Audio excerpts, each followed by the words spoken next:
Hello there. I want to talk to you today about why you probably shouldn't accept food from sovereign citizens. Because it's been a weird week for it. Now, you might recall last year that a sovereign citizen conspiracy theorist from Kaikōura who ran a cafe called Bean Me Up has been arrested and put in prison for 2 months because she withdrew her food safety plan from council but kept operating, which is kind of illegal. Now, the food safety plan itself is really interesting. I was actually running a facility that had a commercial kitchen when this law came into place. And what it did was it moved the focus away from how clean and tidy your facility was to how you looked after, prepared, and presented food to make sure that that was safe. There's certainly an element of how clean and tidy your facility is as well, but it incorporated new elements, and you had to report everything to council in your plan, like where you were going to store stuff, what temperatures you were keeping, what you were cooking at, how you were presenting food. All of that kind of stuff had to be in there for what we were doing. And the law itself actually has different levels for different facilities. So your pie warmer at your local dairy, for example, doesn't fall under the same criteria as the factory that makes the pies. Super easy stuff, but just a lot of paperwork to get done.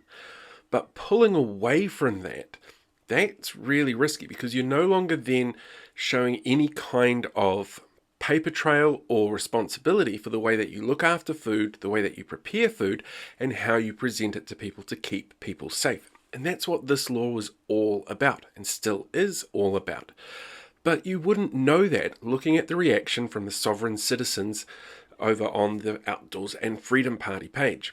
Let's have a look at some of their responses, because they're kind of unhinged.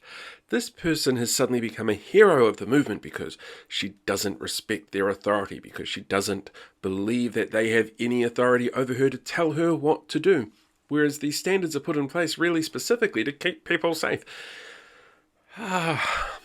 So I personally would not take food from a sovereign citizen if they're not willing to understand why that food prep safety information is really important. It's also probably important to note these are actually monitored on a local level. Like your local council is in charge of making sure that food safety regulations are up to speed and that you're meeting the requirements that you've laid out in your food safety plan.